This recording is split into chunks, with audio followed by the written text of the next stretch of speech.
And we're live. Welcome back to another episode. Hey, all you crazy sci-fi and fantasy fans, it's time for your daily dose of shenanigans over here at the Blasters and Blades podcast. Just three nerdy veterans geeking out over our science fiction passions and fantastical fantasies.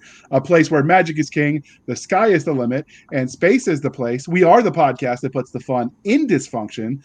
So without further ado, we're going to start ladies first because we are gentlemen here. Or I'm in. I don't know about Doc. She can be sometimes. I don't know. But Kacey, can you introduce yourself to our listeners and viewers? And I know I'm going to get hate mail. It's going to come from Doc this time. Yeah, happy to. Hi, my name's Kacey Ezell. I am a science fiction and fantasy author and a retired Air Force helicopter pilot. And I am super excited to be here. Outstanding. And now you, Larry, you've done this before, but let's pretend. So can you Yeah. introduce people who don't know who you are and they're like living under a rock and they just pop their head out? Hi, Gophers. Could you introduce yourself? Yeah, I'm Larry Correia. I'm a novelist, best known for the Monster Hunter International series, Grim Noir Chronicles, Son of the Black Sword, epic fantasy series, and some other stuff. And I have done this anthology series with Kacey, noir, sci-fi, and fantasy, and we're the editors, and just really glad to be here.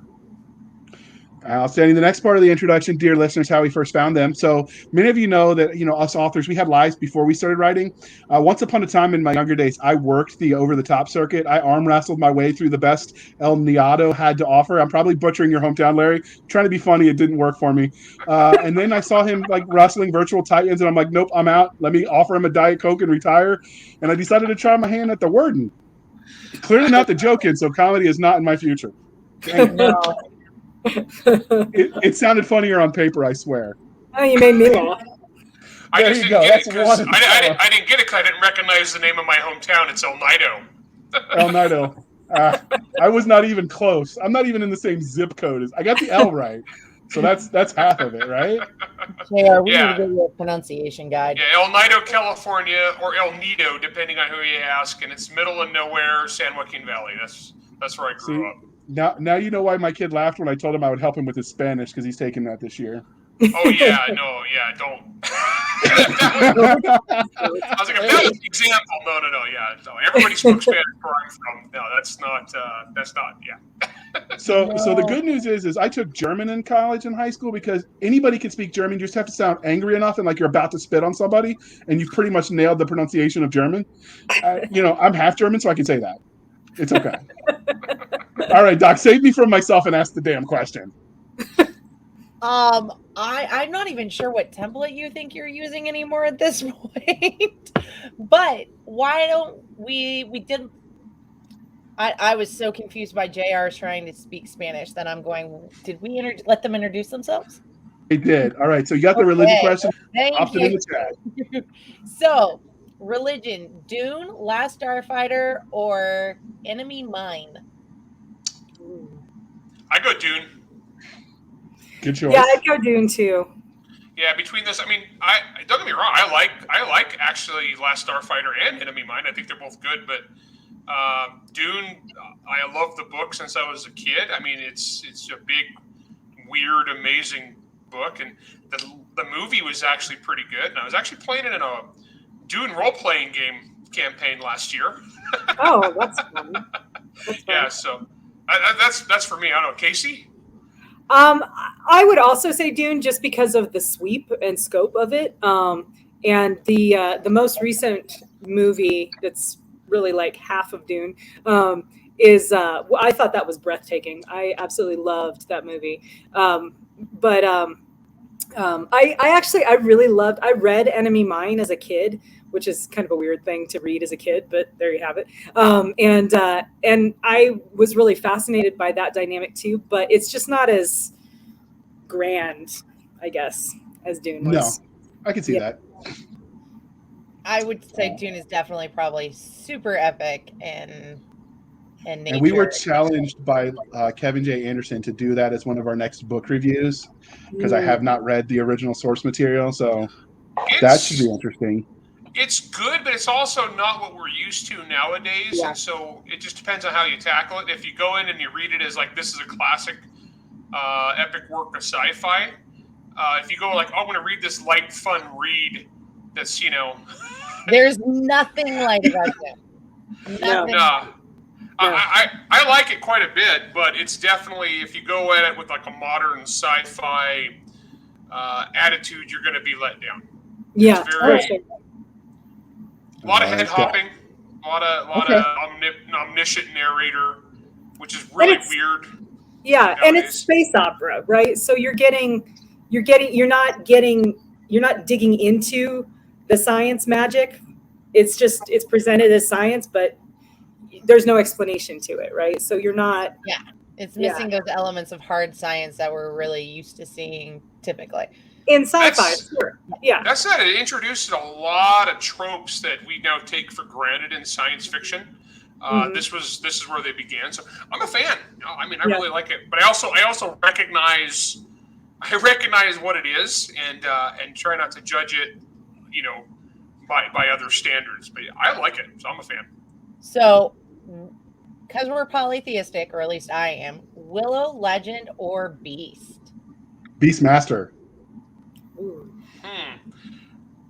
It's weird. As a fantasy author and a fantasy dork, I am not really a big fan of any of them. I mean, I've watched them all. Okay. But like none of those like leap out at me as like a thing that I guess I'm an atheist on this one. I'm gonna go with Willow, but because I read it when I was like maybe 12 or 13, and then I saw the movie very shortly thereafter. Oh, did we lose? We lost Cisca. It's okay. We can carry on without her if we have to. Okay. But I had, when I was, again, weird little kid, right? I had the biggest crush on the book character of Mad Mardigan. Because he was such a bad boy badass. You know what I mean? And so, if you've met my husband, you know that inclination did not go anywhere. Fair. Yeah, her husband's a badass. He's a cool guy. He's a tough guy. Yeah. All right, Doc. Welcome back to the Land of the Living. We lost you for a second. Sorry, it's this touch screen thing. Sometimes my thick fingers hit the wrong button. So we've covered science, we've covered fantasy, but which one was your first love? Between science fiction or fantasy? Yeah. Fantasy for me when I started reading. Actually westerns before anything, but then fantasy, because my first introduction to fantasy was Sword of Shannara. So I'm gonna guess it was Louis L'Amour. Yep. I read every Louis L'Amour book when I was a kid. Like almost everything I could find. Oh, I love them. And then my mom brought me. Actually, it was Elfstones of Shannara was the first fantasy book I read. My mom found it at a garage sale. Nice find. That's cool. It's a good one. Yeah. So, Kacey, how about you? So it's a trick question for me because my first love was Pern, which according to Anne is sci-fi, but according to everyone else is fantasy. Yeah. Everyone else I don't know who this everyone else is, because according to many of the people involved, it's still sci-fi. It just pulled in a lot of those fantasy tropes. It's sci-fi masquerading as fantasy. That's how I describe it. So that's my trick question. But I read more fantasy as a kid than sci-fi because I was more into the fantasy tropes, the magic, and I didn't really care that much about like the science, the hard science. So yeah. Okay, that's a solid answer. And as usual, you were efficient, so you combined the next question. So I'm going to skip ahead to what is it about speculative fiction writ large, the umbrella that is so glorious that you know and love? Kacey, you get to go first this time. For me, it's the possibilities, right? So I write what I want to read, and I want to read stories that explore what is possible and still kind of stay grounded in the human experience and the human condition. And I think speculative fiction is unique in that it allows us to kind of really delve into both of those aspects. Okay. What about you, Larry? I'm a sucker for storytelling. I mean, I'm a compulsive storyteller no matter what. And spec fic, I get to tell bigger, crazier stories. I mean, that's the thing. Sky's the limit, so I'm a sucker for that. I love to read it and I enjoy it. So I'm just really thankful that I have a job where I can make money at it. That is indeed glorious. So, since you've both been on here before multiple times, normally we would ask you how you got into writing, but we're instead going to refer you to those previous episodes. If you just go in the little search bar and you type their name on our YouTube page or on our Anchor.fm page, it will jump you to their multiple episodes. So instead, you mentioned, Kacey, that you're retired from the U.S. Air Force, so we obviously ask all of our veterans this question: how do you feel like your time in uniform affects the way you tell stories? So a lot of the interactions that, well, there's obvious ways and there's less obvious ways, right? The most obvious way is that I write a lot of military science fiction and military inspired fantasy, and so I draw heavily from my experiences as an Air Force helicopter pilot, particularly when I'm writing flight crews or some amalgamation that approximates a flight crew. That type of interaction is something that I think is not necessarily unique, but it's definitely very defined, I guess. And although that's not quite the right word, but it's something that's noticeable, and so I like to draw from that because that was a large part of my experience as of my career. But then the other piece of it, the more subtle piece, is really, it comes down to, again, telling stories on that human experience, human condition level. Because one thing that the military, and the military is not unique in this, but one thing that the military provided for me specifically was a much wider exposure to the world and to different people and different perspectives and different cultures. And all of that feeds into different ways of interacting. And so when I am writing about emotionally charged interactions between different characters, I'm pulling from things that that I either experienced or witnessed while I was in the military a lot of times. So we asked you this question before, so I thought about skipping it, but instead of the follow-on question would be this: do you feel like that answer that you just gave is different now that you're looking through the lens of I'm retired, it's in the rearview mirror, I'm not living it every day? Do you feel like the retirement aspect has changed how you look at the military and how you engage as writing it and reading or watching? Well, I mean, my retirement was only effective 6 weeks ago, so I don't think so yet. Ask me again in like a year or two. But wait. Oh, you heard it. She's coming back for season 3. Your hair color. What's that? It does look like you've already changed your hair color. Oh yeah. I wasted no time. I've gone blue. I like it. And Larry, you heard she just volunteered to come back in season 3, so we can ask her that question again. Yeah, well, we're doing another anthology next year, so. Done, and doneer. All right, Doc, question 15. Okay, so normally we talk about the fandom stuff because, that's near and dear to my heart, and I think your guys's as well. But we're going to kind of skip that and let people go listen to those individual episodes, since I know time is of the essence, and I love you both. You're both talkers. This is the pot calling the kettle black.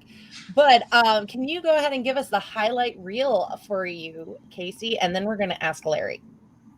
In terms of what you've written. Sorry. So my completed solo series is the Psyche of War series. It's a trilogy. So 3 books about psychic women at war. The first one is set in World War II, and then I've got a Cold War spy thriller for book 2 and a Vietnam story for book 3. So that's out, and you can find that on Amazon in ebook and Audible, except for book 3, I don't think is complete yet in Audible. And then in addition to that, I'm a core author in the Four Horsemen universe science fiction shared world, published by Chris Kennedy Publishing. I also co-wrote The Romanov Rescue with Tom Kratman and Justin Watson, with some help from Mona Lisa Foster. That's an alternate history out from Baen Books, where we postulate what would happen if a rescue attempt to rescue the Imperial Romanov family during the Russian Revolution was at least partially successful, and things go way different because of that. Also, there's airships involved, so that's kind of cool. So I did that. I'm involved in the Murphy's Lawless spinoff series from Chuck Gannon's Kane Riordan universe as well. That's also with Chris Kennedy Publishing and with Bain. And I'm co-wrote Gunpowder and Embers with John Ringo and Christopher L. Smith, and we're about to start working on the sequel in October. And most importantly, to the reason we're here, I co-edited Noir Fatale and No Game for Nights with Larry Correia, so who has a wonderful visual for us. Since you talked about it, while Larry answers, I'm going to throw that up on the screen. Okay. So, Larry, can you give us your highlight reel? Yeah. So, like I said, I'm best known for Monster Hunter International, which is a pretty large series. Now I've got a bunch of books and spin-offs and anthologies. I also do the Son of the Black Sword series. Saga of the Forgotten Warrior is the actual series name, and I'm working on number 4 of that right now. That will be out in April. It's called Tower of Silence. Real excited about that. I've also done the Hard Magic series, which is a kind of that's noir. Actually, that's how I wound up doing this with Kacey. Is I have a noir trilogy. It's alternate history 1930s superheroes. That one's pretty cool. And then I got some other miscellaneous stuff. I've also done the Dead Six series with Mike Coopery. I just recently did last year beginning of this year, Servants of War with Steve Diamond, which is a World War I dark fantasy trench warfare novel. And then I got Gunrunner as a sci-fi with John Brown. I've also got over on Audible, I've got the Lost Planet Homicide, which is my Space Bosch series. And also The Adventures of Tom Stranger, Interdimensional Insurance Agent, which is my comedy series. Yeah, there's probably some other stuff in there too, but yeah, I've written quite a few books, and I thoroughly enjoy this stuff, and I'll keep doing it as long as everybody keeps buying them. I'll just keep making stuff. That's my plan. I'm never going to retire. I'm just going to get a Kickstarter for a miniature game, so I think you're going to be busy for a while. Yeah, we did just a Monster Hunter International miniatures game, which is very exciting for me, because I'm a mini painter and a nerd. You do a pretty good job. Yeah, I'm actually a really good mini painter. I'm probably a better mini painter than I am a novelist proportionally. But you make more money. I make more money as a novelist, which enables me to buy more minis. No, yeah, I love that stuff. I'm a huge nerd. So hey, yeah, we just did that. I want to see you go out for a golden demon then. I don't paint Warhammer. I'm not a Warhammer guy. I have actually won some painting contests, but they've just been local ones, like well, not local, but like small war game tournaments, that kind of thing. But yeah, I'm an Infinity gamer, so I play Infinity. I know, but still, Warhammer. So Larry, you and your piano. Hold on, Doc. Give me just a second. Just funny story. I went to our local game shop because my sons are interested in like the little miniature crack. And I said, "Oh, I can't paint. I got fat fingers." And they just looked at me and they goes, "I happen to know Larry Correia is taller than you and bigger than you because they like your books. And if he can do it, you've got no excuses." Minis are so small in my hands. Like, I mean, it's just not even. Well, I was reading Monster Hunter on the I had the signed copy you gave me back at the last HonorCon. So, yeah, see, they were not big.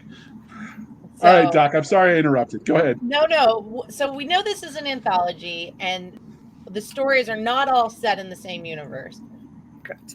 So, but the theme that unites this is noir. So why noir? Because I'm obsessed with it. so to answer, Larry, what's that? You just kidnapped Larry? Kinda, yeah. So this story has to go back to the answer to that question has to go back to when we did the first anthology, which was Noir Fatale. Like I said, I'm obsessed with noir, right? It's I'm a huge Raymond Chandler fan. I was reading a bunch of noir, watching a bunch of stories, or watching a bunch of movies, like Mulholland Falls and LA Confidential and Chinatown. And I got it into my head to write a noir short story. And so I did. And I loved it, and I had no idea what to do with it. And I was going to LibertyCon later that year, and I found out, and I kind of was like, man, I wish Baen would put out a noir themed anthology that I could submit this story for. And so that thought was sort of marinating in my head. And then when I made plans to go to LibertyCon, found out that Larry was one of the guests at LibertyCon. You might have been the guest of honor that year. I don't remember. I was something. I can't remember. Yeah. You might have been GOH. Anyway, I found out Larry was going to be there. And so the idea bulb kind of clicked off, and I was like, ooh, I could be sneaky about this. So I contacted Rich Groller, who is the director of programming for LibertyCon, and I suggested a panel about science fiction and fantasy noir stories. And I had done the Hard Magic. Right. Trilogy. And I suggested Larry as a panelist because of his Hard Magic trilogy, which I was a huge fan of and had also read during this time. And I volunteered to moderate it, and I got all dressed up for the role, and wore backseam stockings and all that. I mean, everything shy of the birdcage veil, right? Because I just couldn't get one in time. And we we did the panel, and it was a great panel, lots of audience participation. People really liked it. And it just so happened that it was like a sign from the universe, right? It just so happened that immediately after that panel, we were going to an author dinner that Baen was putting on that year. So I cornered Larry, and I was like, hey, how did you enjoy the panel? And he was like, oh yeah, it was great. You did a great job. And I was like, thanks. So I have this idea. I said, I have this idea where I do all the work and we put your name on it and we make a bunch of money. And he was like, okay, that was a good pitch. Tell me more. So that's how we came up with Noir Fatale. And when we pitched it to Tony, she wanted us to narrow the scope just a little bit. So for that volume, we focused in on the archetype of the femme fatale character. Well, Noir Fatale did very well. We were very happy with it. And because it did so well, and because it was such a fun experience, when we found out that it had done well, I approached Larry and said, hey, what do you think about giving the guys equal time and doing another anthology? And we can focus this one on the character archetype of the noir detective, the hard-boiled, gray knight, sort of maybe a little bit anti-hero-ish detective character. And Larry was like, sounds great, I'm in, let's do it. So. Yep. And we have a third one. Yeah, which the theme on that one is going to be the city. Yes. Which is kind of like your trifecta of noir elements there. And I'm actually, I really enjoyed these. I have had a lot of fun with this. And the thing is, we invited some really awesome authors.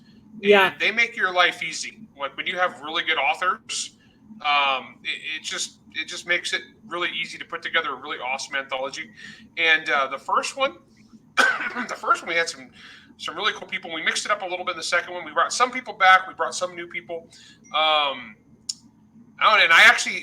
We are just barely now starting to get stories for the second or for the third one. For the third one, yeah. Yeah, so just barely started getting stories for the third one. And I have actually not read any yet. And so I'm eagerly awaiting that, and we're going to see how that shakes out. Yeah, so the way we do it, typically, I will read them first and do because I promised to do all the work, right? So I have to read them first and do my editing process first before I send them on to Larry for his final approval. To be fair, I'm not totally lazy. I usually she does the primary edit. I usually go through, and one nice thing about having authors this good is my edits tend to be really small. Yeah. Like, if this dude did this, that'd be cool. Or if this thing went here, that'd be some neat foreshadowing. It's super easy for me. So I'm having a good time with it. Casey has to do all the paperwork is the really hard part. Yeah. Well, and to be fair, Larry's exactly right. And I just realized we both said to be fair. That's funny. Clearly we're both Letterkenny. Yeah, the quality of the stories that we're getting from the caliber of authors that we've been privileged to work with is phenomenal. So when I say, oh yeah, I'll do all the work, that's not a huge thing. You know what I mean? It isn't a lot of work to put these together because we get such quality submissions from the authors that we've invited. So the worst part, honestly, is probably wrangling the contracts and then mailing checks. Yes. Yes. That is the worst part. But I have people All for right. that, so it's all good. Minions are good. So before we dive any deeper and we start talking about the cover art, I am going to shamelessly shill for the man or the woman. We got no, well, I guess it is the woman this time, but we're going to air that commercial. In a world where magic is controlled by law and government, mages are both coddled and persecuted. Corey Monroe knows she isn't a mage, and her best friend is. Reality isn't always what you know. If you are looking for an urban fantasy with found family, an education-based magic system, and evolving storylines, try My Luck by Mel Todd, book 1 in the Twisted Luck series, available exclusively on Amazon. All right, so this is the part where we talk shamelessly about this cover, and it is glorious, the artwork. So how did you come up with this cover? Do you guys get any say? Does Spain just say, here's the cover, deal with it? How does that work? So both of these covers, I think, were revealed to us at conventions, weren't they, Yep. Larry? Yeah. Yeah. So I know Noir Fatale was Tony Weisskopf unveiled it at a LibertyCon and caught me squealing like a little girl and jumping up and down in front of like a whole bunch of people because I wasn't expecting to see it. And then this one, I don't remember what con she unveiled it at, but yeah, this is all Bane and their incredible staff over there that puts these. I love the detail of the Bane logo being on the shield. I know. The shield is cool. The It's shield such is a great. cool- We've had a lot of requests for the shield for people to make that. Yeah, for sure. But it is. Yeah, It so perfectly captures, the theme of this, right? So here's a dude, standing in a science fiction sort of cyberpunky noir environment with like the rain pelting down, a la Rick Deckard in Blade Runner, and he's dressed like a knight, but he's got a blaster. Like it's all the elements, and I absolutely love it. Okay, speaking of Six pack is Kacey likes the anachronistic. I mean, that was totally modeled after me, honest. the six pack. Yeah, you and your Yeah, dream. totally. Right. He's been Anyway, doing his CrossFit. That's right. Running from all the hate mail Doc sends me. So Kacey, you obviously have a story in this collection. So what was your story called? So so I co-wrote my story with Griffin Barber, and it was, I forgot to mention this when I was talking about my highlights. Griffin Barber and I wrote a book called Second Chance Angel, which was a science fiction noir mystery that we both really liked.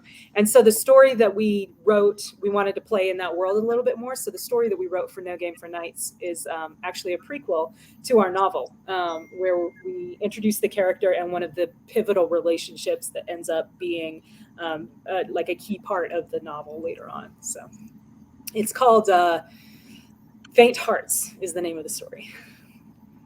All right. So obviously we don't want to give any spoilers because we want them to buy the collection and read the short stories. And we shell for short stories all the time here, dear listener. But what can you give us as a synopsis of your story without giving away any spoilers?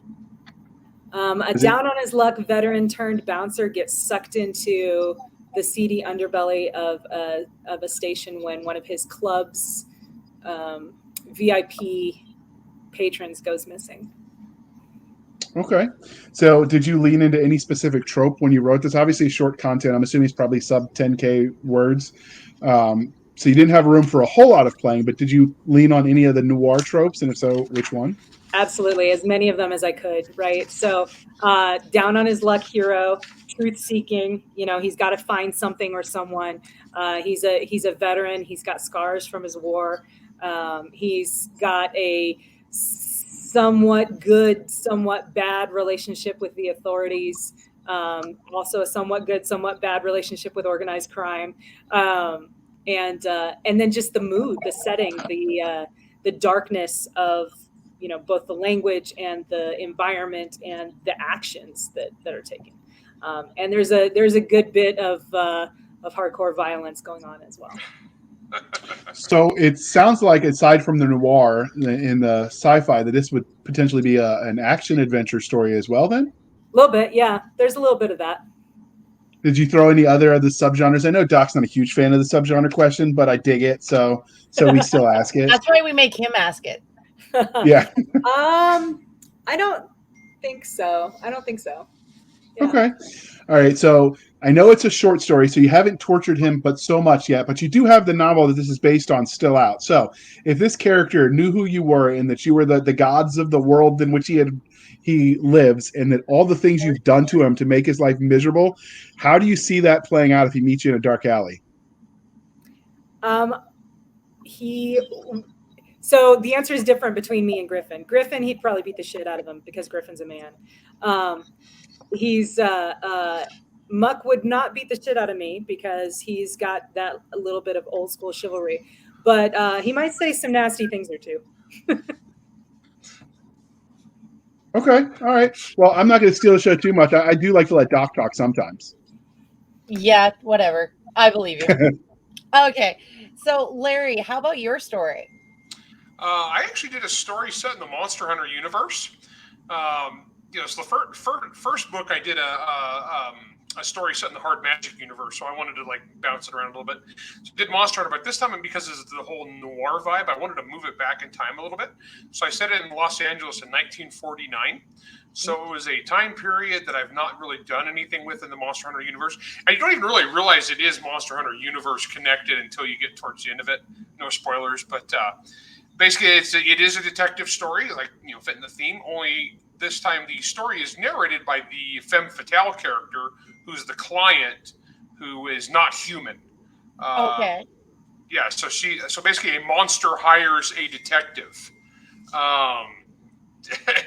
It's so good. You guys, it's so good. Larry's story is amazing. This is one I can't give a whole lot of information about because it is. Don't give us a spoiler, but we do need the most important piece of information about your story. The title is? Allegation of an Honorable Man. There you go. It's a great title, right? It's so It noir. is, and I think honestly it's a very ominous title, particularly in a noir book. Yeah. So that one I had a lot of fun with. That was a very fun story because I do love doing noir, but I've done like in other universes, so I had not specifically done one in MHI, and so that was kind of fun to do that little bit of a crossover. And I hope you guys enjoy it. I really had fun with that one. Third one, I keep bouncing between series, so the third one I'm going to have to do like a different universe, and I just keep Tom Stranger with a noir theme would be really Tom Stranger. That would be amazing. The city would be epic. The city be like Chico. It would be very. I mean, that would be reason enough to buy the whole collection. Well, and you know what? Humor is not unheard of in these, even noir. We've got two stories in No Game for Nights that are very, very noir, very dark, very, very funny, very funny. So Laurel K. Hamilton's story, I'm blanking on the name of it. Her story could be a cartoon, like literally. It is not what people expect from Laurel. You're picturing a cartoon. It's amazing. And then Scott Hudgens. It's called Sammy Oakley and the Jewel of Amareki. Yes, that's right.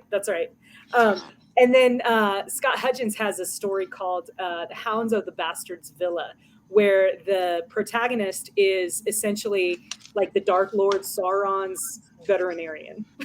It's so funny.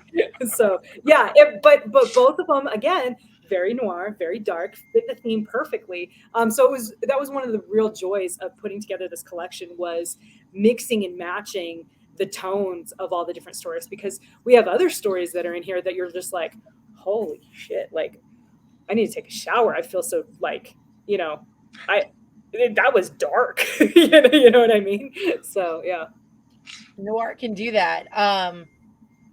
So Larry, how about your character? If your main character met you in a dark alley, how would you fare? That's not really fair to ask Larry that question. Why not? I mean, because we've established he's a giant. You already said it was female. She could try and seduce him. That's an option. If it was the client, she'd probably eat me. Like straight up. I mean, I wouldn't even have a chance. I wouldn't even have a chance. The detective character, he's an honorable dude. He'd be fine. He'd probably ask me where certain missing persons were that he's looking for. Client would eat me. Yeah. That is a ringing endorsement if I've ever heard one. So, and if they tried to seduce him, Doc, that's not really fair because I've met his wife. She'd just murder him first. It wouldn't be a thing. Yeah. I didn't say We they'd wouldn't. succeed, okay? Oh, this is fair. You did not. I sort of implied it. So Because I we'll mean, move I right will along. admit, Bridget and Larry are like, when you think of couples that you see in convention circuits, they're definitely one of those like rock solid. You go, I want that because that is solid. And Oh yeah, my wife is way more popular in fandom than I am. I mean, everybody knows my wife. that's okay. Your wife's really nice. She's awesome. Oh, she's awesome. She's awesome. She gives great gardening advice too. I know that sounds really sad, but I got my own garden going on, so it works. So she's pretty into that. So far, I've just killed a lot of things in the garden, people. So what other stories are there any hidden gems that you haven't mentioned yet? Because I know there's a pretty sizable list for this collection. It is not a tiny anthology. So I know. Oh, yeah. Go ahead. Sorry, Kacey. Oh, okay. So the very first story in the collection that we Larry and I loved it both of us loved it so much that he was like, "Hey, we need to do this one first." And I emailed him back going, "I was just going to suggest that." It's called 1957 by Bob Buettner, and it's so good. It's amazing, you guys. It is an alternate history set in a world where the United States never entered World War II, and it's called 1957 because that's the year that it happens in. And the protagonist is an American expat living in Nazi controlled, I guess, because the war is over, Paris. It's breathtaking. It's really, really good. He is so talented. Yeah, he really is. He really is. So yeah, that one was one of my favorites. Another one of my favorites is by Sharon Shin, who I'm a shameless fangirl of to begin with, and she wrote a story about a werewolf shifter, or not werewolf, but like a canine shifter, right? So again, very, very cool story, very murky, but yeah, loved him. So are all of the other stories in this ties into other existing universe, or was that the norm or an exception? Some are tied into other universes. Some are standalone. I believe most of the authors tie into their other universes. Like, for example, Michael Haspel has one that ties into his Mummy Detective. That's just really good. Let's see. Who else do we have? Casey have a series. Dave Butler. Ties into his Indrajit and Fix universe fantasy series for Ban. But others are standalone. Like, actually, so Sammy Oakley from Laurel K. Hamilton is a new thing that she's actually doing these short stories to explore future novels, cool. Which is actually pretty awesome that me and Kacey get to facilitate that. That's pretty cool. For sure. Others are standalone, like Seth Bailey. S.A. Bailey normally does like very noir, tough guy action novels. But for this, he did sci-fi. It was like his first foray, I believe, published in sci-fi. Yeah. And that's probably the darkest story in the book, but also one of the best. Yeah. It's so good. Like, it's like, dang, man. Yeah. My only edit, I had like one edit suggested on that one, and it was just something that was like really super bleak, but like tweaked it. And it's still super bleak, but also there was just an element of like honor to it. Yeah. For the whole noir night thing. But dang, that story. Oh my gosh. It's a gut punch. It is a gut punch. It is. His story is called I have to keep grabbing. There's too many. I have to keep grabbing the title page. Another one that's a tie-in is Chris Kennedy's story. It's not a tie-in to an existing novel universe, but he has other short stories about that main character, or not the main character, but the femme fatale character. So that one was another tie-in. Craig Martell's, I think, was a standalone. So yeah, we had a mix, really. Seth's story is called Pagan. And let's see, Chris Kennedy's is called Midnight Ride. Yep. So And then Craig Martell's Utopia Sleep, which is actually a super good title once you read the story. Yeah. That's a good story. That is a good story. I like that. Not that one was best title though. Actually, I think of all the really cool titles, one I really loved was Gutter Ballet. Oh, Christopher. Oh, I like that. Yeah, his ties in with his Soul and Empire series too. Yep. So that's one that does tie into another bigger series. And oh my gosh, Rockio, that dude, man, that dude is a wordsmith. Like he is so ridiculously talented at evocative, like just the most evocative lines ever. Yeah. Man, like I'm jealous of his wordsmithing talent. That dude is remarkable. Yeah, he's super good. And he's super friendly. So that Nice helps. guy. Yeah, super great guy. So how would you say the mix of these stories are on sci-fi versus fantasy? Is it more sci-fi? Is it more fantasy? It's actually pretty even. Okay. I at one point I graphed it out, and because we also to even it out, we have some that were alternate history. Mm-hmm. At one point, I kind of marked it out to see what genres everything was, and we also had. And I split it into also urban fantasy because definitely like Sharon Shin's was definitely urban fantasy. Right. And Bob Buettner's was alternate history. And so it was actually pretty diverse. And then I also did it for light and dark, like or as far as not light and dark because they're all noir stories, but like gut punches versus a little more easygoing. Yeah. And we kind of graphed this stuff out when you're putting the stories in order. I would say we're pretty evenly split because, like I said, like Haspel's is urban fantasy. Craig Martell's is sci-fi. Rockio's is sci-fi. Casey's and Griff is sci-fi. Yeah. Mine is urban fantasy. Nicole's is sci-fi. Nicole Gibbons-Kurtz. Her story, A Family Matter, is also again super good. I think that's.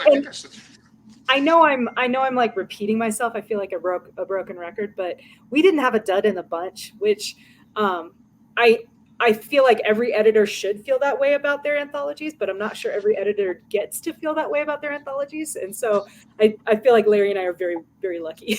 Like we didn't mention Rob Howell's. Rob Howell's Incomparable Treasure is a fantasy. Yeah. And it's actually, I would love, I mean, that was like pretty hardcore, kind of like cool. The vibe on that one is very, I like that a lot. It reminded me kind of The Witcher. Yeah. Vibe. Not that it was like that. It's not that magical at all, but it definitely is that kind of world. Yeah. It's that kind of dark, gritty fantasy world. And that's a tie-in too to his other works. Sorry, Cisca, I keep talking over you. Well, that's okay because there's a bit of a delay, and that becomes part of the challenge with doing these over the internet. But you kept mentioning gut punch, so I want to ask a very important question for our readers. What would you say is the age range for this? Ooh. Because like Larry's Monster Hunter, I mean that gets graphic, but not too graphic. So it is a YA adjacent series, but noir tends to be like upper like 18 in my mind a lot of times. Let me put it this way: if you're going to give it to your high school kid, this better be a high school kid who you're comfortable with them watching, like, the original Blade Runner and, violent action adventure movies. And you know that they've got the maturity level to be able to put those things in their proper context and in their proper place as these are stories. This is not how we live our real life. Yeah. I would say definitely. I if your kid is a reader, like they're already reading all sorts of novels and they're very broad exposure to R-rated material, they'll be fine. Yeah. But we didn't really set out to write this for younger people. It's definitely grown-ups. Yeah, but then again, the intended audience is adults, I think. We were talking about Dune earlier. I read Dune for the first time when I was 8. And my mom, hefty reading for an 8-year-old. It was. Well, my mom didn't believe me, and so she thought I was full of crap because I read a book that thick. And so she actually read the book and then quizzed, and she didn't get most of it, but she quizzed me on it while we were out working on the farm, and she's like, "Who is this? And who is this? And what's that?" I was like, "Well, Mom, they have to do the space drugs so they can travel through time and space with the big navigator thingies." And she's like, "What the crap?" Okay, he read it. That is awesome. No. So I would definitely. I'd say it depends. I hate when moms ask that question of me in like my books. Can my son read this? I was like, "Lady, I don't know your kid." Yeah. No. I totally get that. Because I was a bookseller and I'd have people go and I'm like, look, I don't know. I'm not the parent. I always suggest checking it out first. And then they'll be like, well, what age did you read this at? And then I'll tell them. But you're like 10. We're not a kid. No, actually, never at 10 because I wasn't a reader at 10. Yeah. So speaking of, I didn't have to worry about that until I was in 6th grade. So speaking of readers, some people read with their ears these days because lives are busy. Is this coming out as a audiobook? We believe so. I think so.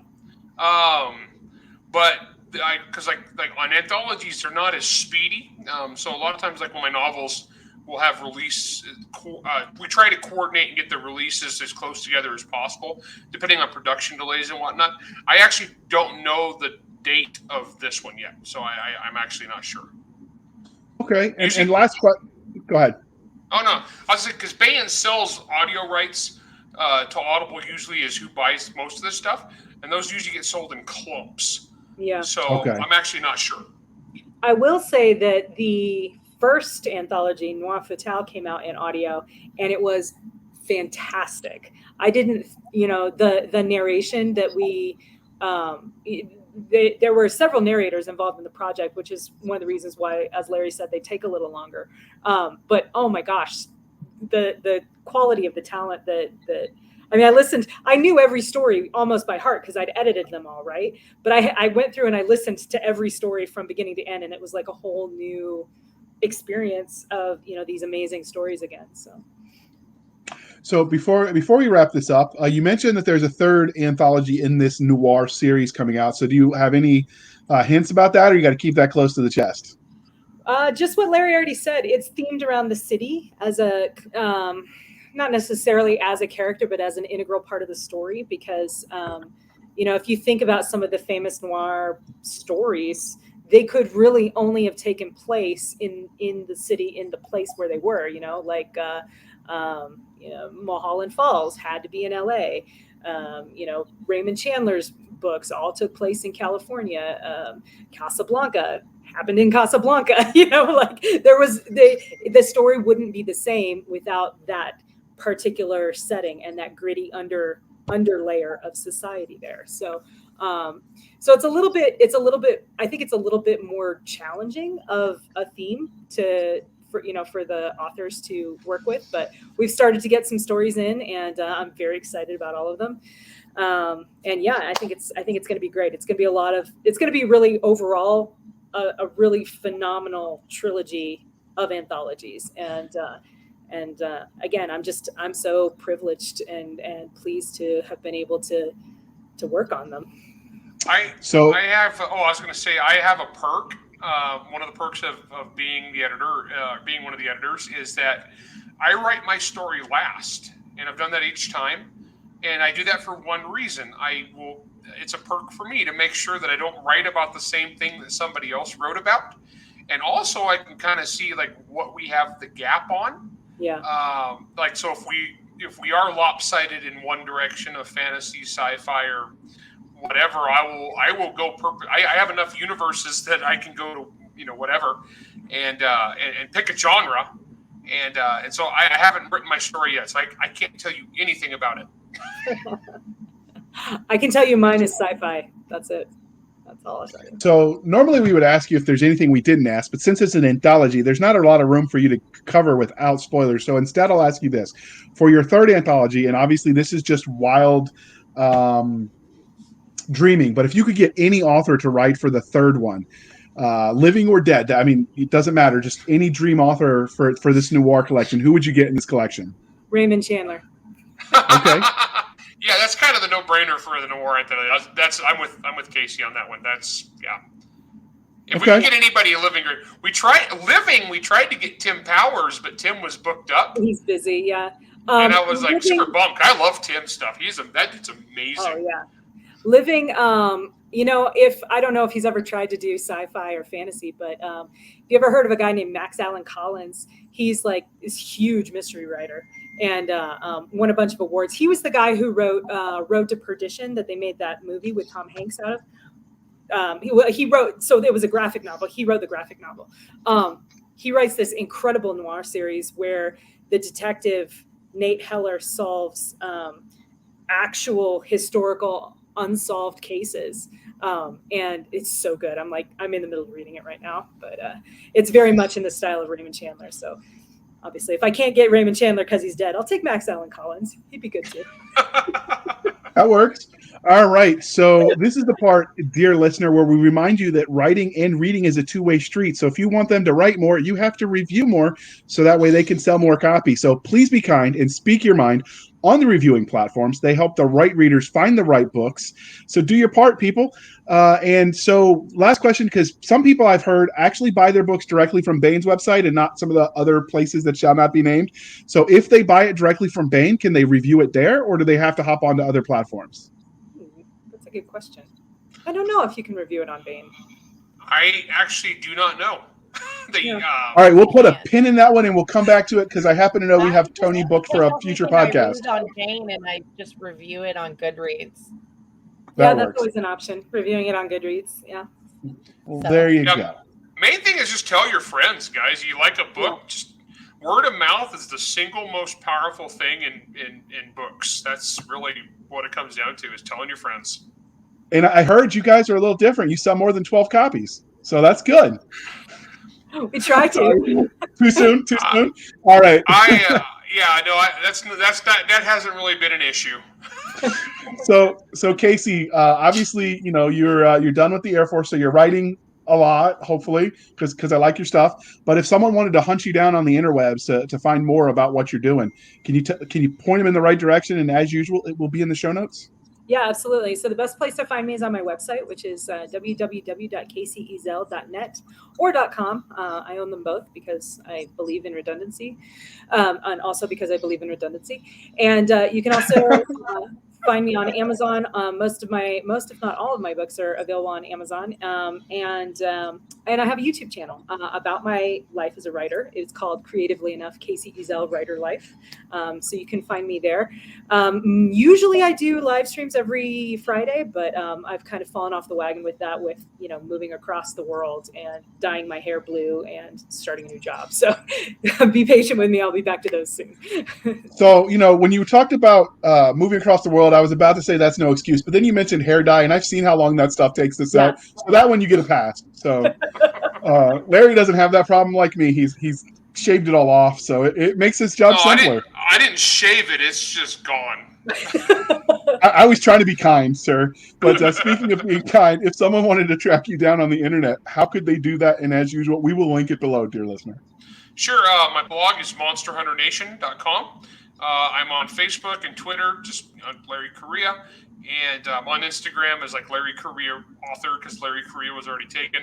I have a podcast also. It's called Writer Dojo. It's me and Steve Diamond. It's a weekly writing podcast. And we have we actually have a writers group on Facebook, which is kind of blown up really huge. It's just a room for writers without a lot of political crap. And so that's turned out to be remarkably popular. And that's Writer Dojo. And so that's where you can find me. Outstanding. And you can find us, dear listener, over on the Twitters at twitter.com/SF_fantasy_show, Sierra Foxtrot _fantasy_show. You can email us at blastersandbladespodcast@gmail.com. Again, blastersandbladespodcast@gmail.com. This time, if you want to send the hate mail, do not direct it at me. Cisca wants to hear it. So, Cisca at blastersandblades.com. You can find us on Facebook, where all the shenanigans happen, at facebook.com/groups/a Blasters and Blades podcast. Again, /groups/a Blasters and Blades podcast. You can find us on our website where you could support us for as little as 99 cents a month at anchor.fm/blasters-and-blades. Again, anchor.fm/blasters-and-blades. Or you could support the show more directly at buymeacoffee.com/author J.R. Handley. Again, buymeacoffee.com/author J.R. Handley. Be sure to put in the comment section that is for the podcast, and I will keep Doc Cisca and Nick Garber duly drowning in books they will read until their eyeballs explode. That's a new one. You don't even know what to say, Doc. It's very accurate. I will read until my eyeballs explode. And so, but thank you for spending some of your precious time with us. For Nick Garber and JR, I'm Cisca. This was the Blasters and Blades podcast. We'll be back next week, same time, same place, enjoying our love of all things torturing JR, nerd culture, cheesy jokes, things that go boom, and of course, pineapple on pizza. Heresy, I say. Heresy.